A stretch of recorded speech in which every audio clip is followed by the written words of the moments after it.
Ir kada savo gyvenime esate patyrusi daug streso? Visą gyvenimą beveik stresą patiriu nuo vaikystės. Ir dėl ko taip yra? Kokios priežastys? Labai daug priežasčių yra, vis tiek.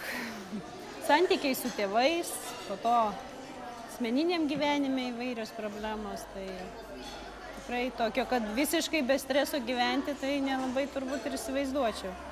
Taip, žinoma.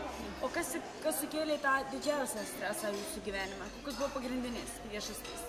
Manau, kad tai daugiau yra susiję su ligomis, kurių pasiekoje tos jau ypatingos stresinės situacijos išsivystė. Tai apie kokias ligas kalbate? Psichikos sutrikimus. Tai čia būtų jūsų didžiausias streso priežastis turbūt? Aš tų realių priežasčių nenoriu vardinti, nes čia yra psichologų, o ne publikai. Gerai, viskas gerai. Ir kai turėjote daug streso, ar lankydavotės pas psichologus anksčiau? Taip, teko ir pas psichologus, ir pas psichiatrus, ir ligoninėse gulėti. Ir kaip jausdavotės po to? Ar pagerėdavo jūsų gyvenime kas nors? Paprastai nelabai pagerėdavo, nes tą pagalbą gaudavai, kol esi ten, išleisdavo pseudo pagerėjimo būsenos ir aišku, toliau tu turėdavai pats su savim kovoti ir toliau daryti, taip kad tokio ryškaus pagerėjimo tikrai nebūdavo, būdavo šiek tiek remisija. Esu lankiusi pas vieną psichoterapeutę gan ilgai, kelis metus, individualią psichoterapiją. Esu po to trumpalaikės psichoterapijos, po metus ten lankiusi.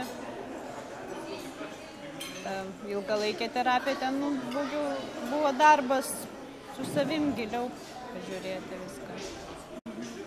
Ir kaip pasikeitė jūsų gyvenimas, gal nereikėtų skirti dienos po apsilankimo pas mūsų psichologą Styvą? Kaip galėtumėte palyginti Styvą ir tuos ankstesnius jūsų psichologus? Sunku įvardinti, ką jis padarė, bet tikrai pasikeitė. Bet į gerą pusę? Tikrai taip.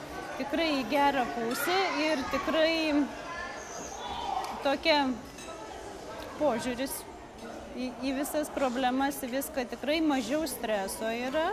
Kažkaip džiaugiesi tuo kiekvieną dieną, kiekvieną akimirką, priimi tai, ką tau duoda ir tikrai pakeitė tą požiūrį į patį gyvenimą, į pačias problemas, kad realiai čia smulkmenos gyvenimo, čia tikrai nėra kažkas tragiško, ko negali išgyventi, o jeigu jau išgyvenai tokius sunkumus, apie kuriuos mes su juo kalbėjom, tai tikrai. Tai ką jūs turite kitokio negu visi kiti psichologai? Jo darbo specifika yra kitokia negu visų psichologų. Kita darbo metodika, jis siekia per trumpą laiką maksimalių rezultatų. Ir jeigu tu su juo bendradarbiauji, tu tą gali pasiekti. Nėra tas, kai ilgalaikė psichoterapija, tai tu kapstaisi po savo gyvenimą ir ji gali būti tęstis amžinai, kadangi visada iškyla problemų, visada tu jas gali pats nespręsdamas nešti ten, gal išspręs ir padės kažką. Tai toks yra ištęstumas, yra pinigų dėjimas, nežinia kur ir nežinia kam, o to rezultato teigiamo ir tokio ryškaus tikrai nepajauti. O su Styvu po pirmo susitikimo, kuris tikrai nebuvo kaip būdavo pas kitus psichologus, labai įrėmintas, laikas tavo baigėsi, nesvarbu, ką iškapsim, keliauk.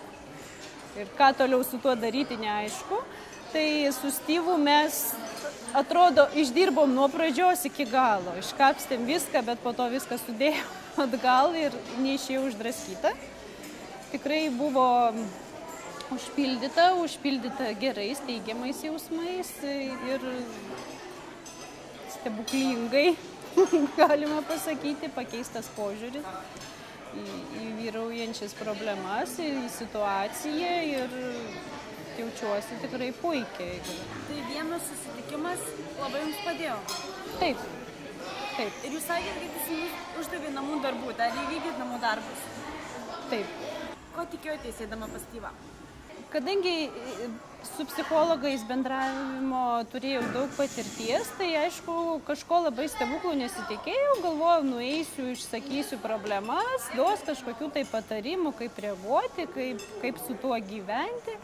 Ir tikrai nesitikėjau kažkokių kardinalių pokyčių, kažkokios labai rimtos pagalbos, nes eidama nežinojau, pas ką einu. Nebuvo man įvardinta pas kokį žmogų. Po Styvo konsultacijos esu pakeitus požiūrį į tas problemas, tai jas paprasčiausiai priimu kitaip. Tai yra gyvenimo akimirkos, tai tikrai nėra problemos. Kai esi tiek patyręs, tiek atlaikęs ir per tiek perėjęs gyvenime, tai tikrai čia smulkmenos, kuriuom reikia džiaugtis, kad tau jas davė. Tai turbūt tas požiūris toks ir yra, kad problemas pakeitė į akimirkas. Į akimirkas ir tikrai kaip tos akimirkos yra pamokos tau, kurios stiprina tave ir tikrai nėra problemos.